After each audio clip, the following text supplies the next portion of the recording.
بسم الله الرحمن الرحيم. الحمد لله رب العالمين والصلاة والسلام على سید المرسلین اما بعد.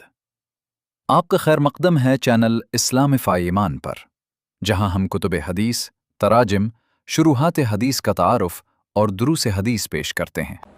بسم اللہ الرحمن الرحیم، الحمد للہ رب العالمین والصلاة والسلام علی سید المرسلین نبینا محمد وعلی آلہ وصحبہ اجمعین اما بعد۔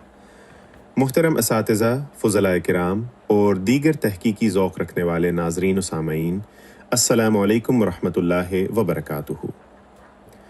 پیش خدمت ہے ایک اہم علمی کاوش کا تعارف، جو امت مسلمہ بالخصوص طلباء و محققین حدیث کے لیے باعث مسرت اور علمی سرمایہ ہو سکتی ہے۔ میری مراد الدرک علی المستدرک سے ہے، جو امام حاکم رحمہ اللہ کی المستدرک علی الصحیحین کی اردو زبان میں سب سے پہلی شرح ہے، جو حافظ محمد اشرف کریمی کی تالیف ہے۔ امام ابو عبداللہ الحاکم النیسابوری رحمہ اللہ کی شاہکار تصنیف المستدرک علی الصحیحین وہ عظیم حدیثی مجموعہ ہے جس میں مصنف نے ان احادیث کو جمع کیا ہے جو امام بخاری رحمہ اللہ اور امام مسلم رحمہ اللہ کی شرائط پر پوری اترتی ہیں، لیکن ان دونوں اماموں نے انہیں اپنی کتابوں میں شامل نہیں کیا۔ تاریخی حقائق یہ ہیں کہ اس عظیم کتاب پر امام ذہبی رحمہ اللہ کی التلخیص ایک اختصاری تحقیقی کام ہے، تاہم اردو زبان میں المستدرک پر کوئی شرح سرے سے موجود ہی نہیں ہے۔ حافظ کریمی کی یہ کاوش الدرک علی المستدرک اس خلا کو پر کرنے والی اولین اردو شرح ہوگی، جو اپنے منہج، تحقیق اور اسلوب میں ایک منفرد مقام رکھتی ہے۔ شرح کی خصوصیات: 1.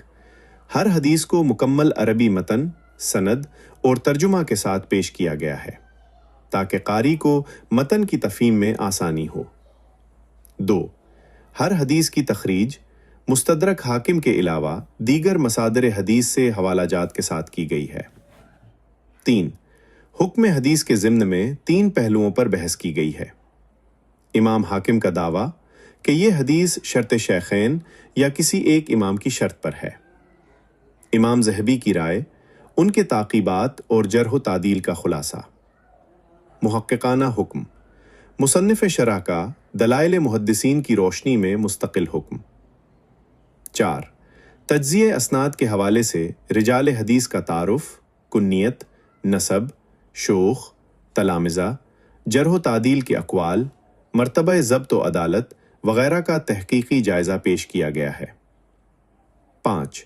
ہم متن کی لغوی و فنی تحقیق کی صورت میں حدیث کے مشکل، غریب یا فنی الفاظ کی لغوی و اصطلاحی تحقیق کو بیان کی گئی ہے۔ 6. فقہی مسائل و استنباط کے حوالے سے مستنبط فقہی مسائل کو بیان کرتے ہوئے ائمہ اربعہ کے دلائل، موازنہ اور راجح قول کو ترجیحی دلیل کے ساتھ واضح کیا گیا ہے۔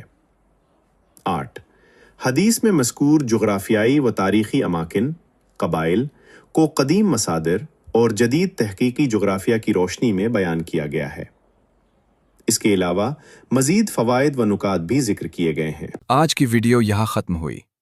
امید ہے آپ کو کتب حدیث، تراجم، شروحات حدیث اور دروس حدیث کا یہ سلسلہ پسند آیا ہوگا۔